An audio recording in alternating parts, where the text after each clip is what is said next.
Welcome to Dark Hour Tales. Tonight's tale is The Rise of Longtooth.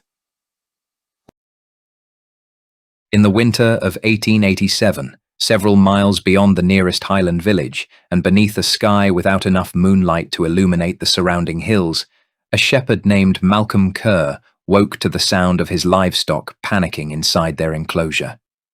He had lived on that land for more than 30 years and knew the difference between animals disturbed by weather and animals responding to a predator, which was why he was already pulling on his boots when his dog began growling beside the bedroom door. Malcolm took his shotgun from above the fireplace, lit an old lantern, and stepped outside into air cold enough to tighten immediately around his lungs while his dog moved ahead of him towards the enclosure with the confidence of an animal that had spent its entire life protecting sheep from anything capable of threatening them. Several animals were pressed tightly together at the opposite side of the enclosure, and one section of the fence had been damaged where something appeared to have forced its way through rather than climbed over. Malcolm crouched beside the broken timber and lowered his lantern towards the ground, where disturbed earth and flattened grass continued away from the croft towards the woodland several hundred yards beyond his property. His dog found the scent almost immediately and pulled ahead, following it across the frozen ground, while Malcolm walked behind with the shotgun resting against his shoulder, expecting that a fox, feral dog, or unusually bold deer had caused the disturbance. The possibility of something more dangerous entered his thoughts only when the dog reached the first line of trees and stopped so abruptly that Malcolm nearly walked into it. The dog had entered those woods hundreds of times and had followed injured animals through them after dark without hesitation, yet now it stood several feet from the nearest trunk with its body lowered and ears pulled back. Malcolm encouraged it forward, but the animal refused and produced a low sound from deep within its throat while staring into a section of darkness beyond the lantern's reach. Malcolm raised the light and noticed two faint reflections between distant trees, positioned low enough that he initially thought an animal was crouching there, although whatever owned the eyes remained completely motionless while he watched. He lifted the shotgun and took another step forward, but the reflections disappeared before he could determine the shape around them, followed several seconds later by movement somewhere much farther to his right. Malcolm turned towards the sound and called the dog back, although the animal had already begun retreating towards the croft. Something moved behind him before he could follow, and the dog suddenly yelped as a dark shape crossed the edge of the lantern light with enough speed that Malcolm saw little more than a low body covered in coarse fur. The dog disappeared into the trees before Malcolm could fire, leaving only a brief struggle and the sound of vegetation breaking somewhere beyond his sight. He shouted after it and entered the woodland, despite every instinct telling him to return home, because the dog had been beside him for nearly a decade, and abandoning it while it might still be alive was something he could not bring himself to do. Malcolm followed the disturbed undergrowth until the lantern illuminated patches of dark blood across the frozen ground, although he found no sign of the dog itself. He called its name several times while listening for movement, but the woodland seemed unnaturally quiet now that he had moved beyond the boundary, with even the livestock behind him sounding distant enough to offer little comfort. A branch shifted somewhere to his left, prompting Malcolm to turn with the shotgun raised, but another sound immediately came from his right and forced him to adjust again. Whatever was moving among the trees seemed able to change position without producing enough noise for him to follow its route, and the realization finally overcame his concern for the dog as he began retreating towards the open ground. The lantern slipped from Malcolm's hand when something struck his shoulder from behind, although he managed to remain upright and turn before the animal could reach him again. The lamp landed on its side without extinguishing, throwing a low amber glow across roots and tree trunks while Malcolm fired towards movement at the edge of the light. The shotgun blast illuminated the woodland for an instant, and within that brief flash he saw an animal unlike anything he could name, with a lean body covered in coarse dark fur, unusually powerful shoulders, and an angular head turning away from the shot. Malcolm believed he had struck it because a rough animal sound followed from the darkness, but whatever satisfaction that might have given him disappeared when movement began circling behind him again. He reached for the lantern and never managed to lift it. The animal entered the light from a direction Malcolm had not been watching, moving low and fast enough that he had only enough time to bring the shotgun across his body before the creature struck him. His final clear view was of an angular muzzle opening beneath reflective eyes and several long predatory canine teeth extending farther than those of any animal he recognized. The attack ended quickly enough that the lantern continued burning beside the disturbed ground long after the woodland had become quiet again. Malcolm's body was discovered the following morning when a neighbor noticed several sheep wandering beyond the damaged enclosure. His shotgun lay nearby with one barrel discharged, while blood and unusual tracks continued deeper into the woodland before disappearing among harder ground. The injuries were initially blamed on an exceptionally large animal, although nobody examining them could agree whether that animal had been a wolf, dog, or something else entirely. By midday, however, people in the surrounding area had begun repeating a name that had surfaced in scattered stories for generations, spoken most often by older residents who remembered warnings passed down through families about something that lived in remote woodland and occasionally came close enough to farms for livestock to disappear. They called it Longtooth. Jack McRae had heard the name throughout his childhood and had never given it much more respect than any other story designed to keep children away from dangerous woodland after dark. At 30 years old, he had spent enough time hunting deer and managing land around the surrounding estates to understand how easily frightened people could turn an unfamiliar animal into something impossible. His closest friend, Finley Fraser, had grown up hearing the same stories and treated them with even less seriousness, although neither man laughed when they were shown what remained of Malcolm's clothing and the tracks photographed in sketches by one of the men who had examined the scene. The decision to organize a hunt came from Alistair Cameron, an experienced stalker who had worked across several Highland estates and had tracked wounded deer through weather that forced less capable men indoors. He argued that whatever killed Malcolm had already learned livestock provided easy food and had now killed a human being close enough to occupied land that waiting for another attack would be irresponsible. Alistair had no interest in folklore and dismissed the name Longtooth as something villagers had attached to a large predator they did not understand, repeatedly reminding anyone who raised concerns that the animal had apparently been wounded by Malcolm's shotgun and therefore possessed flesh and blood like anything else. 8 men eventually agreed to enter the woodland, carrying rifles, lanterns, food, and enough ammunition to remain out until the following day if necessary. Among them were Jack Finley, Alistair, and Dougal Reid, an older gamekeeper responsible for 3 experienced hunting dogs that had followed deer, foxes, and wounded livestock through the same area without difficulty. The remaining men came from nearby farms and estates and were competent enough with firearms that Alistair believed the group represented considerably more danger to any animal than the animal could possibly represent to them. They entered shortly after sunrise, following the route from Malcolm's Croft to the place where his body had been discovered before Dougal allowed the dogs to take the scent from blood left farther among the trees. For the first hour, the hunt resembled dozens of others Jack had joined throughout his life, with the dogs moving confidently ahead while the men followed tracks through damp earth and occasional patches of old snow. Finley walked beside Jack and quietly suggested that Alistair would be unbearable for the next 10 years if they returned carrying the largest wolf anyone in the district had ever seen, prompting Jack to remind him that Finley had once spent an afternoon insisting he had found bear tracks before discovering they belonged to a neighbour's enormous dog. The humour helped weaken the tension created by Malcolm's death. although it disappeared when all three dogs stopped near a densely wooded section of higher ground.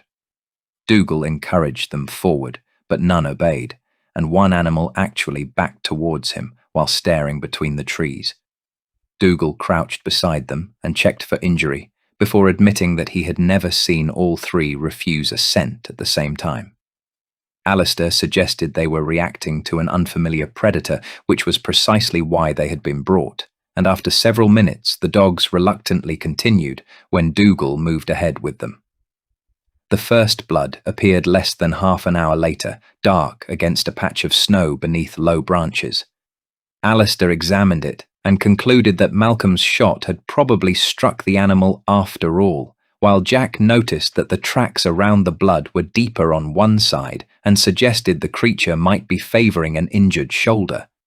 That discovery restored much of the confidence lost when the dogs hesitated, because the thing they were following was now demonstrably wounded and leaving a trail 8 armed men could follow. The trail continued deeper into the woodland until the trees grew close enough that maintaining sight of every member of the party became difficult. Alistair reorganized them into tighter pairs and instructed nobody to move beyond calling distance, while Dougal kept the dogs close rather than allowing them to range far ahead. It was during one of those pauses that Jack noticed a second set of tracks crossing the path behind them, and he initially assumed they belonged to another large animal until he crouched beside the impressions and recognized the same unusual proportions they had been following since morning. Jack called Alistair back and pointed out that the fresh tracks approached from their left, crossed the route the hunting party had already travelled and disappeared towards the right. The implication became obvious once they compared the impressions, because the animal they believed was somewhere ahead had apparently doubled back far enough to pass behind them without being seen. Finlay looked towards the surrounding trees and remarked that they might have spent the last hour following an old trail while the creature followed theirs, and even Alistair took longer than usual before dismissing the possibility as ordinary circling behaviour from a wounded predator trying to confuse pursuit. The first dog disappeared before midday. Dougal had allowed it several yards ahead after it regained confidence, and the animal passed behind a cluster of fallen timber only moments before the lead went slack. Dougal called it repeatedly and followed the line around the obstruction, where he discovered that the leather had been severed or torn near the collar. There had been no bark, struggle, or yelp loud enough for any of the men to hear, and although they searched the immediate area, they found only disturbed leaves leading towards a section of dense undergrowth where the tracks became impossible to separate. Dougal wanted to continue searching, but Alistair argued that splitting the party would achieve exactly what a stalking predator needed. They remained together and resumed following the strongest trail, although the 2 surviving dogs were noticeably less willing to move ahead after their companion vanished. Several hours later, they found the missing animal beneath a rocky bank, dead from injuries severe enough that nobody needed to inspect it closely to understand what had happened. Dougal covered the dog with part of an old sack from his pack and said little afterwards, while Jack began wondering whether the creature had taken it for food or because it understood that the dogs were the best means the hunters had of finding it. That question became more disturbing when the second dog was attacked, while still close enough for several men to see movement. A dark shape rushed from beneath low branches towards Dougal, and the dog threw itself between them before the creature could reach him. Jack saw coarse fur and an elongated body twisting through the undergrowth while the dog fought desperately, and Dougal fired his rifle at a distance close enough that the shot left everyone's ears ringing. The creature released the dog and disappeared between the trees, leaving fresh blood across vegetation that confirmed Dougal had hit it. The dog died several minutes later, despite Dougal's attempts to help it, but the blood trail restored enough confidence for Alistair to insist that the hunt was finally turning in their favour. Longtooth had now been struck at least twice, and the amount of blood suggested one of those wounds was significant. Jack wanted to believe him because the alternative was accepting that an injured animal had deliberately removed two of their dogs while remaining capable of approaching the group whenever it chose.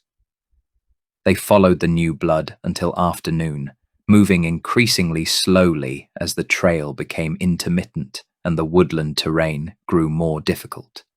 Jack noticed several occasions when tracks appeared where they should not have been, including impressions on higher ground that suggested Longtooth had crossed behind them again. Alistair eventually admitted that the creature was circling, although he interpreted the behavior as confusion caused by injury rather than deliberate observation. Their first human disappearance occurred shortly before daylight began fading. One of the hunters named Peter had been traveling near the rear with another man only a few yards ahead, and nobody noticed anything wrong until Finlay asked him to pass forward a length of rope and received no answer. The men turned to find Peter's rifle lying among the leaves beside a disturbed patch of ground, while Peter himself had vanished so completely that for several seconds they simply stared at the empty place where he should have been. Alistair ordered everyone together and called Peter's name, but no answer came from nearby. Nearly a minute later, a scream travelled through the woodland from far enough away that Jack could not understand how an adult man had been moved that distance without anyone hearing more than a brief disturbance. Dougal's remaining dog began pulling in the opposite direction and refused every command to follow the sound, while Finlay quietly told Jack that the animal knew something the rest of them were still refusing to accept. They did not find Peter before darkness became too dangerous for continued searching, and Alistair reluctantly ordered the group to establish a defensive position in a clearing bordered by exposed rock on one side. Lanterns were positioned around the camp, and a fire was built large enough to illuminate the immediate trees, while the 7 remaining men arranged themselves so that several rifles covered every direction. Nobody suggested abandoning the hunt during darkness because travelling several miles through unfamiliar woodland while something followed them would have been considerably more dangerous than remaining together until sunrise. Longtooth began circling the camp less than an hour later. The men heard movement beyond the light without seeing its source, and the remaining dog repeatedly turned towards different sections of woodland as though tracking something that never remained in one place for long.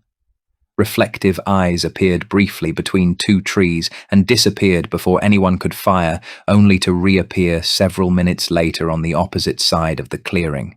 Jack became increasingly certain that the creature was not testing the fire itself, but the men around it, learning how quickly they reacted and how many rifles moved whenever it revealed its position. The first attack came after Longtooth deliberately created noise beyond the northern edge of the clearing.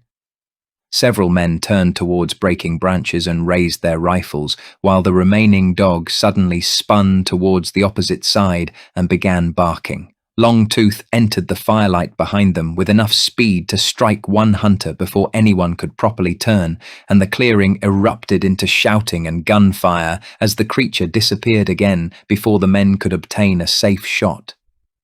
The wounded hunter survived the initial attack but could no longer walk properly, forcing the group to understand that their defensive position had not protected them nearly as well as they had believed.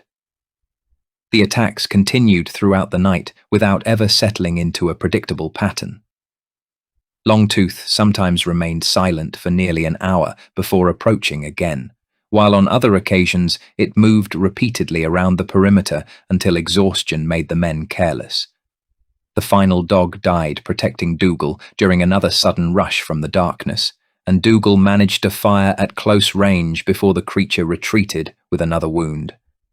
The loss of all 3 dogs left the hunters almost entirely dependent on sight and sound, while Longtooth seemed perfectly capable of navigating beyond the lantern light without revealing its position. Another man disappeared while relieving himself only a short distance beyond the fire, despite having been watched by someone moments earlier. His body was never recovered during the night, although the men heard movement dragging through vegetation until Alistair prevented anyone from following. Shortly afterwards, the injured hunter was attacked when Longtooth drew attention towards one edge of the clearing and approached through the shadow created by an overturned lantern on another, leaving the survivors increasingly convinced that each assault was becoming more efficient as the creature learned how they responded. Finlay remained close to Jack as the group attempted to withdraw towards higher ground where the trees were thinner.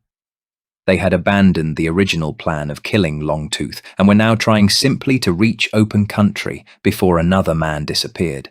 But their progress was slow because Dougal had been injured and everyone was exhausted from remaining awake. Jack and Finlay exchanged little conversation beyond practical warnings, although Finlay eventually admitted that he wished they had listened when the dogs refused to enter the deeper woodland. Jack answered that there would be plenty of time for Finlay to remind him of that every winter for the rest of their lives if they managed to get home. Longtooth attacked before Finlay could reply.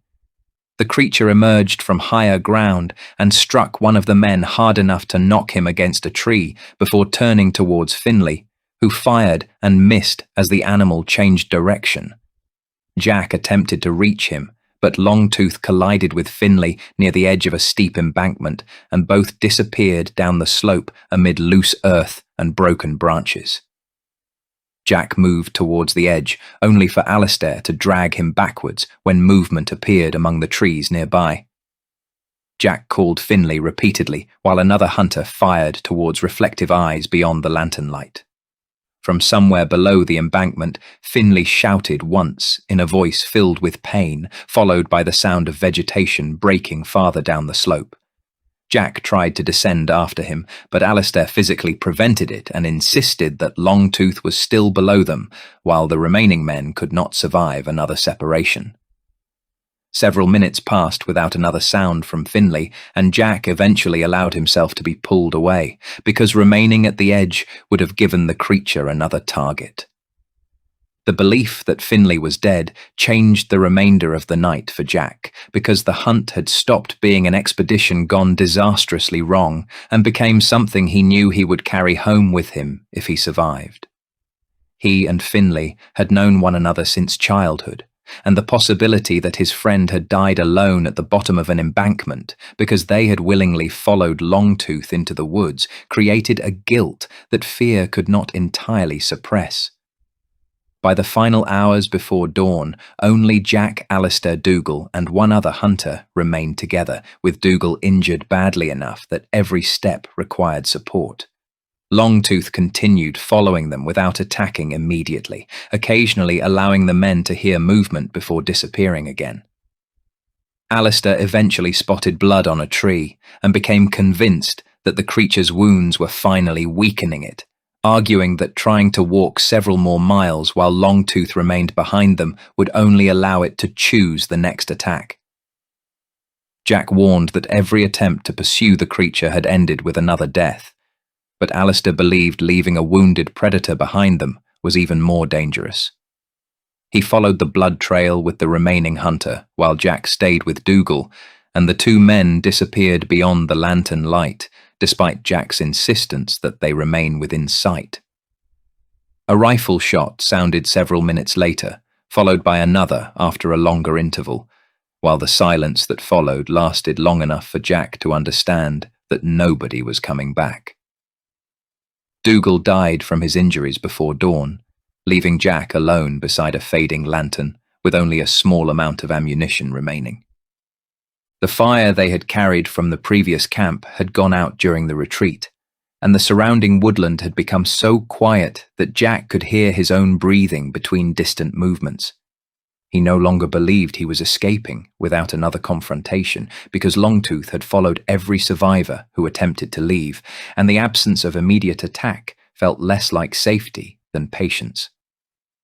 The creature eventually entered the lantern light without rushing him, giving Jack the clearest view any surviving member of the party had obtained. Longtooth was large without possessing the enormous bulk local stories had gradually given him, with a lean body built for sudden acceleration and powerful shoulders supporting forelimbs longer than Jack expected. Coarse, dark fur covered most of the body, although blood had matted several areas where bullets or shot had struck, while the angular head seemed superficially familiar without matching any animal Jack could identify. The muzzle contained several unusually long canine teeth that remained visible even when the mouth was partly closed, providing an obvious origin for the name people had given the creature long before Jack was born. Nothing about Longtooth appeared supernatural when seen properly, which somehow made the sight more disturbing. It breathed heavily because it was injured, shifted its weight away from one damaged limb, and carried scars that proved it had survived previous encounters. Yet the reflective eyes remained fixed on Jack with an awareness he had never encountered in another predator. The creature had learned what rifles did, understood the value of removing dogs, and repeatedly used the hunter's own attention against them, while Jack now suspected it had spent much of the expedition deciding which member of the group represented the greatest threat at any particular moment. Jack raised his rifle and fired when Longtooth moved towards him, striking close enough that the creature twisted away before rushing forward. Jack barely avoided the first impact and fell beside the lantern, losing the rifle as Longtooth turned back towards him. He grabbed the lamp and threw it into a patch of dry vegetation between them, where broken glass released burning oil and produced a sudden spread of flame that forced the wounded animal away. Jack used the brief opening to recover his rifle and retreat, but the fire could not create enough distance to end the confrontation because Longtooth moved around the burning ground rather than attempting to cross it.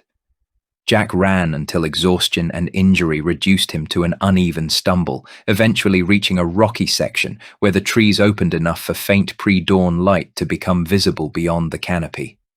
He believed he might finally have gained enough distance when something struck him from behind and sent him heavily onto the ground. The rifle left his hands and disappeared beyond his reach, while pain spread through his shoulder strongly enough that he could not immediately push himself upright. Longtooth approached slowly rather than attacking with the speed it had used against the others.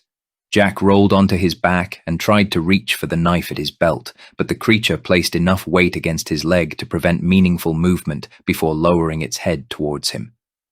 At that distance, Jack could smell blood, wet fur, and the earthy scent of the woodland on its coat, while several of the long canine teeth remained visible only inches from his face.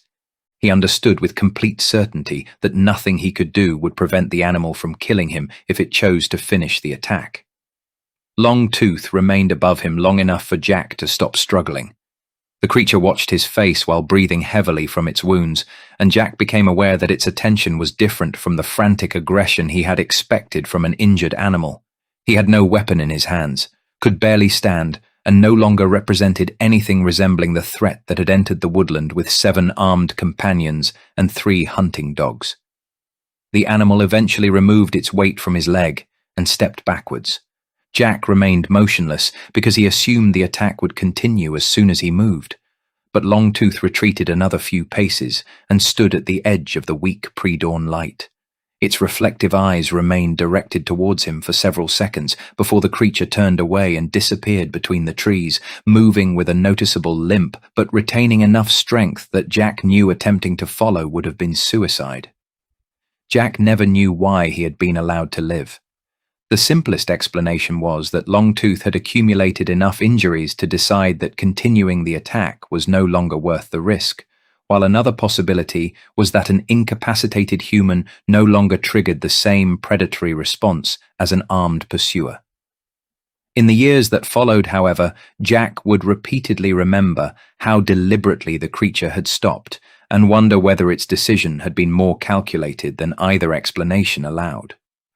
Longtooth had spent the entire hunt learning from the men pursuing it, and Jack could never entirely dismiss the possibility that an animal intelligent enough to understand rifles, dogs, and separation might also understand that one terrified survivor returning home could keep many more humans away. He remained on the ground until he could no longer hear movement, then forced himself upright and began following the gradual increase of daylight towards what he believed was the woodland boundary. Every step hurt, and several times he expected reflective eyes to appear between the trees again, but Longtooth did not return. When Jack finally reached open ground beyond the forest, dawn had begun spreading across the Highland hills, and he believed with absolute certainty that he was the only member of the hunting party still alive. Someone called his name from behind. Jack turned, expecting exhaustion to have created the sound, but a figure emerged slowly from the edge of the woodland, several hundred yards away. Finley was barely walking, with one arm held tightly against his body and dried blood covering the side of his face, while his clothing had been torn badly during the fall down the embankment. Jack stared long enough to convince himself that he was genuinely seeing his friend before moving towards him as quickly as his injuries allowed. Finlay had survived the fall with a badly injured shoulder, several deep cuts, and what would later be diagnosed as broken ribs. Longtooth had followed him down the embankment and attempted to reach him after he crawled beneath a mass of fallen timber and exposed roots, but the narrow space prevented the creature from getting enough of its body inside to drag him out. Finlay had remained there while Longtooth moved around the obstruction and tried several approaches until distant gunfire elsewhere in the woodland eventually drew the animal away. He had waited much longer before leaving and spent the remainder of the night moving slowly towards open ground whenever his injuries allowed. Jack told Finlay what had happened to the others and eventually described his final encounter with Longtooth, including the moment when the creature had him helpless beneath it and simply chose to walk away. Finlay offered no explanation because nothing he had experienced suggested Longtooth lacked the ability or willingness to kill a human being, and the 6 men who failed to return from the woodland provided enough evidence of that. Whatever happened between Jack and the creature belonged to a decision only Longtooth understood. The deaths ended organized attempts to hunt the animal in that area for many years. Local people stopped treating Longtooth as an amusing piece of folklore, while farmers moved livestock away from woodland boundaries, and parents repeated older warnings that had nearly disappeared before the winter of 1887. Jack and Finlay never participated in another expedition intended to find the creature, although reports of missing animals and unusual tracks continued intermittently enough for both men to believe Longtooth had survived the wounds inflicted during the hunt. Years later, when both men had begun convincing themselves that perhaps there had only ever been one extraordinary animal hidden within an enormous stretch of wilderness, Jack was shown a photograph taken after another hunting expedition hundreds of miles from the woodland where their companions had died. The image showed several men standing beside the body of a large, unidentified predator whose coarse fur, unusual proportions, and long canine teeth were immediately familiar enough that Jack felt the same unease he had experienced when reflective eyes first appeared beyond their lanterns. For several moments, he believed he was looking at Longtooth and wondered how the creature had traveled so far from the territory where they encountered it. But information accompanying the photograph made that impossible. The animal had been examined after death and recorded as female, while Finlay had been close enough to the creature during the attack at the embankment to know with certainty that the Longtooth they encountered had been male. Neither man found much comfort in the distinction. The photograph did not prove where the animals came from, how many remained, or whether they belonged to a species already disappearing from Britain before anyone thought to document it properly. But it destroyed the reassuring possibility that their encounter had involved one unique and malformed predator. Somewhere in the Highlands, the male Longtooth that had killed 6 armed hunters and survived every wound they inflicted had never been found dead, and reports from remote woodland continued long after Jack and Finlay stopped searching for explanations. The animal in the photograph was not the creature that had hunted them through the winter darkness, because their Longtooth had survived and disappeared back into the wilderness after choosing, for reasons no human being would ever understand, to allow Jack McRae to walk away. For most of his life, Jack had believed the frightening question was what Longtooth had been. But the photograph eventually taught him that there was another question he should have been asking from the beginning, and unlike the first, it was one for which he never wanted an answer. He had no idea how many of them were still out there.